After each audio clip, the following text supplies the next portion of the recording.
Hello, my friends, and welcome back. Thank you very much for being with me again today. We have a little love affair between Trump and Putin for now. Putin said Trump is a courageous and a smart guy.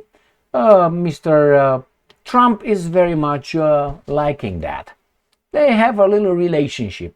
We'll talk about that relationship as the first topic.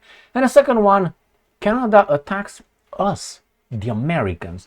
So according to Donald Trump, who stopped immediately all trade talks with Canada because he claims Canada attacked us. So Canada is in the doghouse right now. Not good. These are the two topics I'm going to discuss in this video. So let's start with the first one. Russia Today, 28th of June 2025. Putin respects United States once again, Trump says. Why? The 47th president has said he is rebuilding America's image after incompetent Joe Biden. US President Donald Trump has said Russian President Vladimir Putin has regained respect for America, whose international standing was damaged by the previous administration. Trump was responding to comments made by Putin during a visit to Belarus on Friday, where the Russian leader described the US president as a courageous man. And I'm quoting, Vladimir Putin made some very nice statements today, end quote. Trump told reporters in the Oval Office, adding that these remarks would have been impossible under former President Joe Biden. And I'm quoting, he respects our country again. He didn't respect it a year ago, I can tell you that. Okay, good. We had a president that was incompetent. We had bad people circulating around this desk, this beautiful, resolute desk.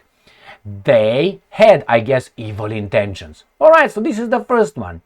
Again, speaking to reporters in Minsk, Putin said he holds deep respect for Trump and praised him for overcoming numerous challenges, including surviving an assassination attempt last year. He added that he believes Trump is sincerely seeking to help broker an end to the Ukraine conflict. So, here we have, again, New Voice of Ukraine. Trump praises Putin's respectful words, words about the United States of America, calling them very kind. So, Putin respects our country again. And the head of China, Xi, respects our country. Kim Jong-un respects our country. They respect our country again. Just a year ago, we were not a country that was respected. Did you catch the fact that Trump equates the United States of America with himself? So if you say something nice about Trump, you must be saying something of the US. Nevertheless, why do you think this? Remember, Trump seems to be attracted to Putin's, charm or whatever he's got. And I'm going to talk about this. Why do you think these guys are attracted to one another in this way? Okay? Not, another imbecilic way. I think because, personally, we have, or they are, some universal truth. Like, for instance, there's the, physical realities. If I drop this, it's going to go down. It's not going to go up. That's clear, the attraction and so on. In this case, we as humans, we are attracted by certain things, certain traits, certain values, according to how we shape our character. Some people might like, Marilyn Monroe, because she was a whore. Okay, well, that's you, that's fine. Some people might admire, Fidel Castro for certain things. Some Che Guevara, some, 50 Cent or Snoop Dogg. That's fine. You identify yourself with those characteristics expressed by the people that, you admire. Remember, it was that bad dude who said, I fight only for I love what I respect, but in order to respect, at least I have to know. That is, you love what you respect. How do you gain respect? By actions, and by knowing those actions and identifying those actions as actions that you think are to be emulated. There is, some people admire brute force. They will admire a person who likes brute force. Someone, a weaker, but different mentality would look at the brute force and identify it as, I don't know, a patriarchal force, which is negative. It's, how do they call it? A toxic masculinity or something like this. So they will hate that according to what they are and how they are. They can be strong. They can be strong. Now, if you aim to being strong, you want it, you like that, you are strong, you will always like that strength, mental strength, physical strength, whatever it might be. So I think Trump is attracted to Putin because he sees Putin as a guy, a strong guy, not a weak link. And Putin, if he's sincere, the same thing in Trump. You say whatever you want about Trump. We can say whatever we want. The facts are there. I think Trump is in the middle of some forces that he's fighting with them. He is playing with them. He does what they say here. He does what these forces want him, but they're opposing these ones. I think he's not himself. In a way that he has to take into consideration these forces, negative forces, I would say, for us, the common people. And in the same time, I think Trump is a courageous guy. He's a courageous guy. Give it whatever you want to give it, being a weasel, being ugly, having a nest hair, whatever, but he's courageous. He's courageous. That's my assessment of the guy. And Putin, who is not a ping pong player or a piano player, he understands that. He understands what courage is. So I think that is why Trump mentioned 3 strong men, evil men, all of them strong. How do you think Xi Jinping holds the Chinese nation? Just with love and candies? He has to be ruthless. He has to be powerful that way. You can't be kind and be a leader. There's no such a thing. Because other people around you will definitely pull a Julius Caesar in the Senate chamber in March 15th, 44 BCE. So you can't be. When you see these guys being in power, like they mentioned Marcus Aurelius, a lot of quotes from Marcus Aurelius, the Roman emperor. Fantastic, but I guarantee you, that guy was a ruthless guy.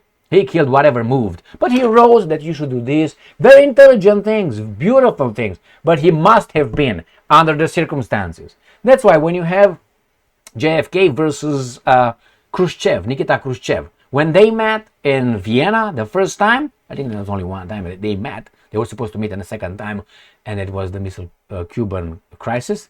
The guy Khrushchev, as a joker that he was, jokester that he was in Stalingrad. He dealt with criminals around him in the Soviet system. The other guy was educated, with all beautiful, so it doesn't mean that JFK was not courageous, but the milieu, the environment he came from was weak, was pampered, was beautiful, but he met the thug, and the thug destroyed him in the first or the only Vienna meeting. So that's why this guy Trump, who is a strongman, who is a dictator in his own right, in his company. Do you think that Trump is a Democrat? And he built that empire, Democrat in a way like he likes democracy and voting? No, he's a billionaire because he's not a Democrat, because he is a tyrant. He is one. He is the boss. It's my company. You do, you're fired.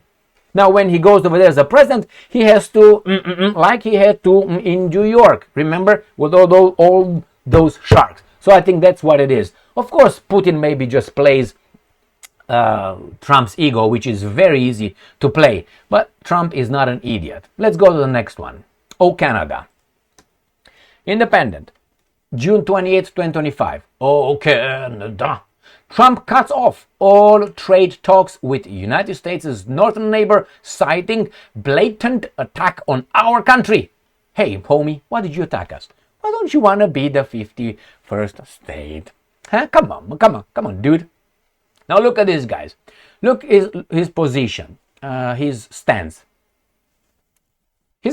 How do you want to call this? I tell you where that position comes from. This is where it comes from.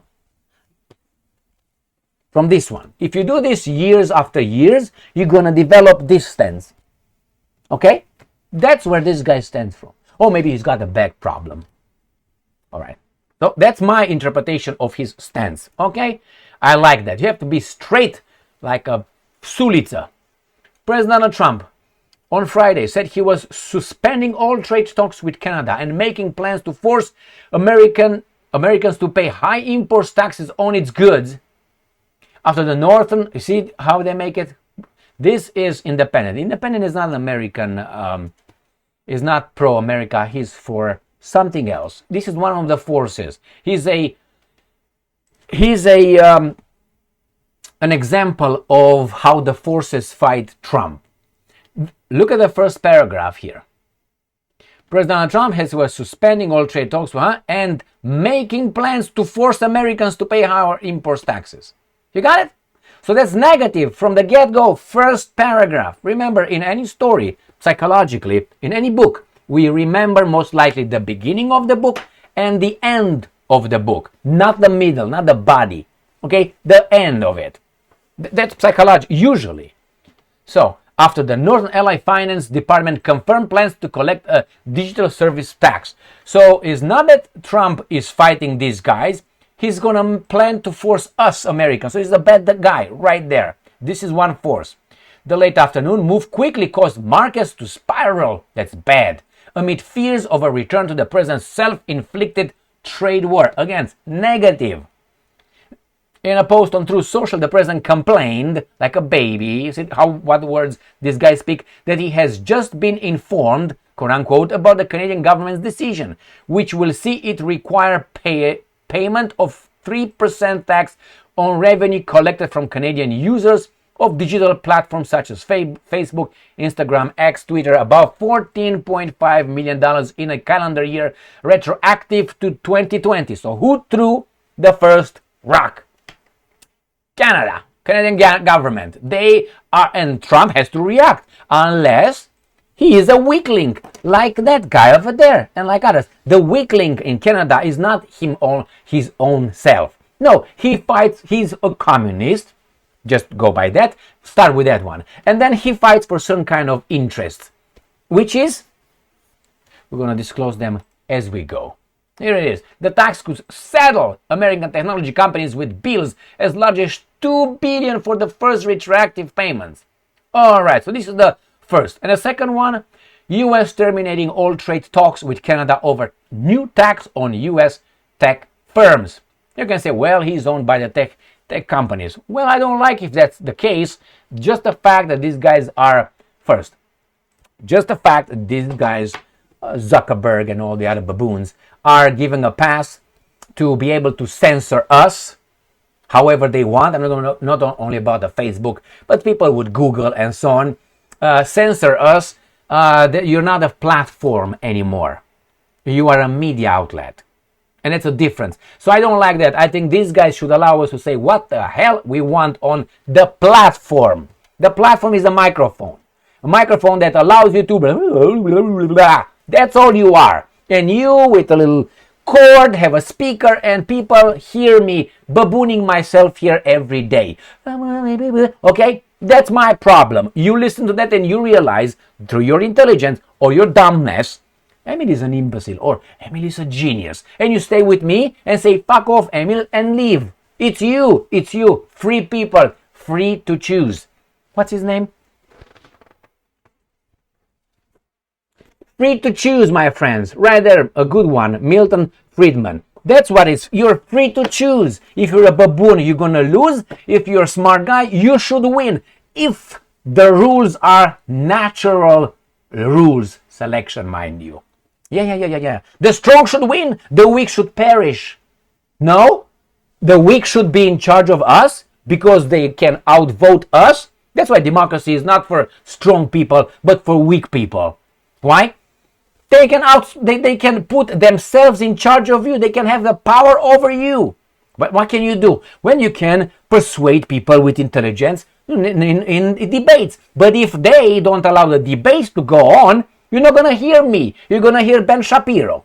That's it. Not here on Israel. Let's go. And you're going to hear only Ben Shapiro's, not Emil Kosman's. And therefore, they win.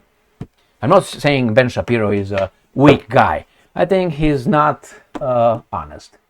I think he's dishonest he is dishonest in making a case for Israel and against Russia and Putin. That's been revealed to me years back when I said, Shapiro, yeah, you like fact-based and I don't care about your feelings and so on. But when it's about those two subjects, Shapiro is gone. He picks and chooses selective memory, selective facts, ignores others and makes the point, hoping that you don't have the other side of the story, which usually you don't have it because the media outlets, the platforms do not media outlets. The media outlets are the operatives. That's why I call them operatives. But the so-called the platforms, the microphone, the cord and the speaker and the amplifier, those guys can just say, okay, say it and let the free people decide. No, they will protect you, the free people, because somehow got self-designated as your mommy and your daddy, the gatekeepers, club of truth. This is free people to you? And if you tell me, why don't you open yours, your thing? Well, why don't you help me? Do you think I can do it? Let's get together. Oh, no. Whoa. Only weak people get together. That's the problem with, for instance, with the so-called Republicans. They are here and there, and the weak ones gang together. Well, that's smart, you say it. That's necessity. That's what it is. Weak people have to. That's why strong people like solitude. Strong people like to be somewhere left alone. Leave me alone. I'm not in your business. Don't be in my business. The other ones want to be in your business because they want to control you. Why? Because they know they're weak. They have to, through masses, through the numbers. Anyway, this is it. That's why I don't like the connection between the government, obviously, and these platforms. The media is already gone in Trump's administration. But as Trump goes out, the media is back in. Media works for other interests, not for the American interests. I think the same thing with platforms. They don't. I would say, as these guys used to say, it's un-America. Un-America and un-American. Let me talk, man. Let me talk. Let the people make up their minds. If I'm so good in fooling them, we have presidents that fool people with hope and change. That was a fool. And it was acceptable. Was promoted. They won. Why can't I do the same way? Huh? Love and happiness. That's going to be my motto. Love and happiness. Or, I don't know, understanding and compassion. What kind of understanding and compassion towards what? I won't tell you. That's the whole point. Speak in truisms and oh my God. Thank you very much for being with me again today. Canada will get it little by little if Trump has time to get it. And the Canadians will turn more communist, and more communist until they reach communism. They're socialists right now. Socialism is based on the capitalist productivity. That's what it is. Capitalist productivity goes away, these guys implode. Look at history. Don't give me the Nordic states in Europe. They are capitalist. And they were capitalist when the communists came over and they fleeced it. And now the organism is dying. Why? Because the host is dying. Why? Because these guys ran out of resources built by the capitalists before that. Take Sweden's example. Go into 80s, 70s when it was the miracle. And then they did what? The socialists, the pampered, the spoiled generation came into power. What do they have? Criminality. Oh, let everybody come in. Now you are Swedes. Stay strong, stay smart, look for the truth and be just.